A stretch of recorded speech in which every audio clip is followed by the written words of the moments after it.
NDA एक मत होके चुनाव लड़ेगी और मजबूती के साथ लड़ेगी। लोकसभा का परिणाम भी हमारा बहुत बेहतर आया था।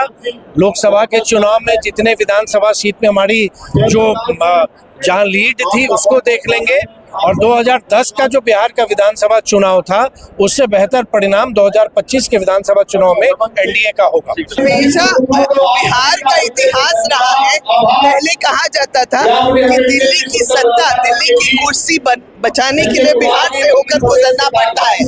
तो बिहार का हमेशा ही ऐसा इतिहास रहा है, गौरवशाली। वहाँ पर चाहे चाणक्य हो या चंद्रगुप्त हो, मगध, पाटलिपुत्र, जिसका भी नाम लो वो सब बिहार में है।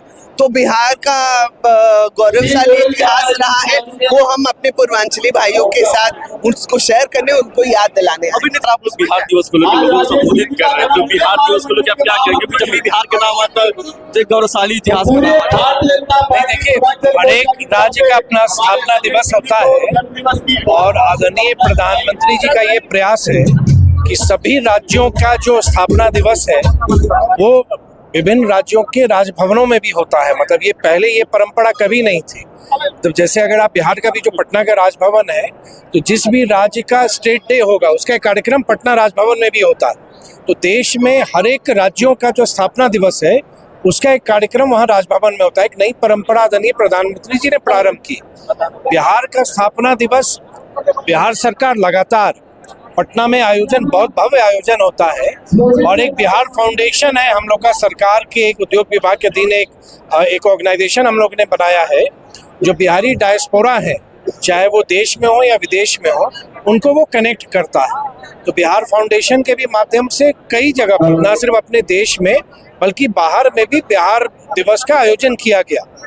पार्टी स्तर पर भी, भारतीय जनता पार्टी के भी स्तर पर विभिन्न कार्यक्रमों का आयोजन देश भर में हुआ है। उसी के तहत यहाँ पे अभी हम आए हुए हैं दिल्ली में, और इस कार्यक्रम में कि बिहार के बारे में जो लोग बिहार से जुड़े हुए हैं, दिल्ली लोगों की कर्म भूमि बनी है, दिल्ली ने सबको अवसर दिया कि वो आगे बढ़ रहे हैं, दिल्ली की प्रगति में भी योगदान डाल रहे हैं, अपने परिवार का पालन वो दिल्ली में रह के कर रहे हैं, लेकिन उनकी जो जन्मभूमि है या जो उनका जो भावनात्मक कनेक्ट है अपने राज्य के साथ है।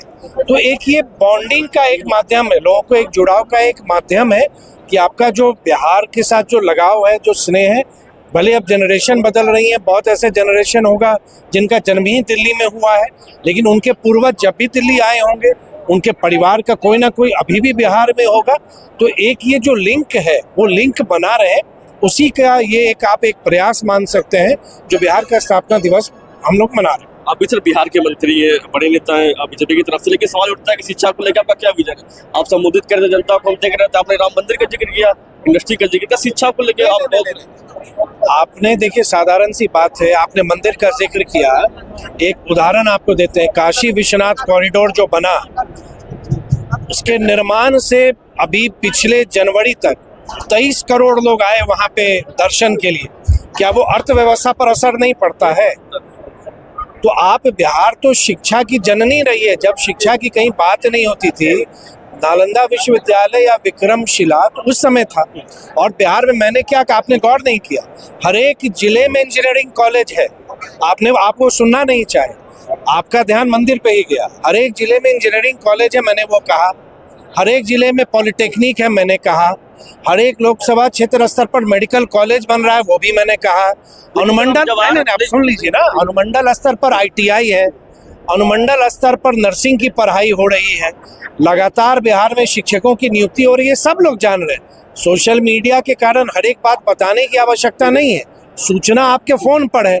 निर्भर करता है किस सूचना में आपकी रुचि है, किस सूचना को आप ग्रहण करना चाहते हैं या नहीं चाहते हैं। लेकिन सर जब भी बात करते हैं बिहार के, तो गौरवशाली इतिहास की बात आती है। अपने ललिता यूनिवर्सिटी का जिक्र किया, गौतम बुद्ध की बात करें तो उनको शिक्षा ज्ञान की प्राप्ति हुई थी, भगवान महावीर की बात करें तो क्योंकि हम जब यहाँ पे आ रहे थे तमाम चीज़ों के लेके, तो लोगों ने कहा कि आपसे बात करेंगे, शिक्षा पे बात करेंगे। कभी हुआ है, हम ही पढ़ाई कर रहे हैं, पत्रकारिता भी कर रहे हैं, तो लोगों ने कहा कि आप कह रहे हैं कि शिक्षा पर लोग अच्छा काम कर रहे हैं, लेकिन तमाम चीजें आती है पेपर डीले को लेके। अभी तक पेपर डीले हो जाता है। अरे नहीं भैया, आप कब की बात कर रहे हैं? आप एक चीज समझना पड़ेगा, ये 5 मिनट का वीडियो भी आप देख लीजिए। आज नहीं, देश के जो ख्याति प्राप्त संस्थान है, चाहे IIT हो पटना में है, IIM बोधगया में है, national institute of fashion technology Patna में है, चाणक्य विधि विश्वविद्यालय पटना में है, चंद्रगुप्त प्रबंधन संस्थान पटना में है। तो बेहतर उच्च क्वालिटी के संस्थानों की कमी नहीं है। प्रारंभिक शिक्षा से आप ले ले, प्राथमिक शिक्षा जो है, स्कूल के इंफ्रास्ट्रक्चर लगातार बनाए जा रहे हैं। हर एक जिला में अगर आप देखेंगे तो हमारे कमरों का निर्माण हो रहा है, स्मार्ट क्लासेस बनाए जा रहे हैं, टीचर को विभिन्न चरणों में बीपीएससी के माध्यम से उनकी नियुक्ति हो रही है। विश्वविद्यालय में जितनी रिक्तियां हैं, विश्वविद्यालय सेवा आयोग के द्वारा, क्योंकि वो ऑटोनोमस बॉडी है, तो वो चयन कर रहा है। बहुत विषयों का चयन उन्होंने कर दिया। लगभग 2-2.5 हज़ार के आसपास प्रोफेसर्स की नियुक्ति हो गई। तो हर एक तरह से हो रहा है, एक दिन में कुछ नहीं हो सकता है। और इस बात को भी याद करेंगे कि 2005 में जब हम लोग की सरकार बनी एनडीए की, बिहार किस स्थिति में बिहार नीतीश जी को मिला था। आज नए विश्वविद्यालय बने हैं, आर्यभट्ट ज्ञान विश्वविद्यालय है, स्पोर्ट्स यूनिवर्सिटी है, हेल्थ के लिए अलग यूनिवर्सिटी है। तो हर एक क्षेत्र में काम हो रहा है। लेकिन हाँ, अभी भी ऐसा नहीं समय नहीं लगता है, समय तो लगना ही है, क्योंकि बिहार का इंफ्रास्ट्रक्चर ध्वस्त था 2005 से पहले। उद्योग नहीं थे, अब उद्योग आ रहे हैं। और एजुकेशन में लगातार क्वालिटी एजुकेशन दिया जाए, सरकार लगातार काम कर रही है। और हर एक विश्वविद्यालय ऑटोनोमस है, उसको फ्रीडम है, अपने हिसाब से काम करता है। सेशन से लेट होते थे, ये इतिहास था। हम लोग भी जब यहाँ दिल्ली विश्वविद्यालय आए पढ़ने के लिए, 3-3 साल 4-4 साल भी विश्वविद्यालयों का रिजल्ट डिले होता था। अब कहीं ऐसा नहीं है कि 2 साल 3 साल डिले होता है। एक आखिरी प्रश्न, बिहार में चुनाव होने वाला है, क्या आप लोग जेडीयू के साथ लड़ेंगे? क्योंकि कंफ्यूजन लोग नहीं, कोई कंफ्यूजन भैया नहीं है। एनडीए एक मत एक होके चुनाव लड़ेगी और मजबूती के साथ लड़ेगी। लोकसभा का परिणाम भी हमारा बहुत बेहतर आया था।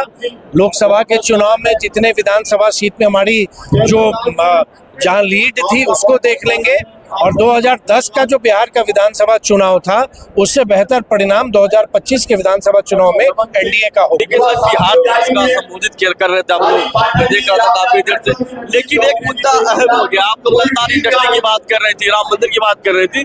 तमाम लोग जानना चाहते, शिक्षा की बात नहीं किया, क्योंकि आने वाले दिनों में 5 महीने बिहार में चुनाव, तो शिक्षा को लेकर और बिहार दिवस को लेकर क्या कुछ कहेंगे? बिल्कुल नहीं, शिक्षा की बात तो हम कर रहे हैं लगातार ही।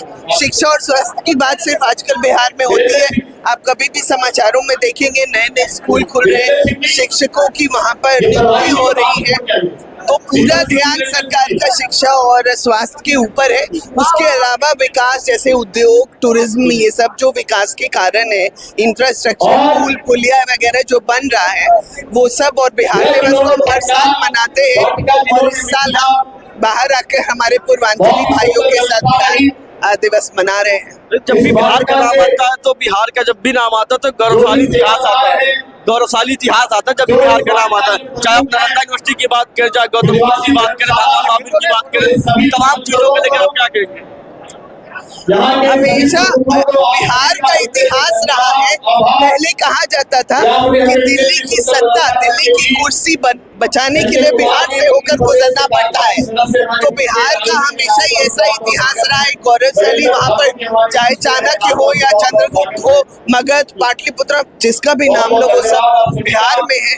तो बिहार का गौरवशाली इतिहास रहा है, वो हम अपने पूर्वांचली भाइयों के साथ उसको शेयर करने, उनको याद दिलाने। अभी नीतीश कुमार को लेके एक वीडियो आ रहा है, आप सोशल मीडिया देख रहे थे कि राष्ट्रगान होता है, नीतीश कुमार वो हो जाता है कभी। अब शुरू ही हुआ था और कुछ उनको बात कहनी थी, उस पे वो आखिरी प्रश्न, क्या बीजेपी जेडीयू के साथ चुनाव लड़ेगी या अकेले लड़ेगी? नहीं, हम अलायंस में लड़ेंगे। नीतीश जी के नेतृत्व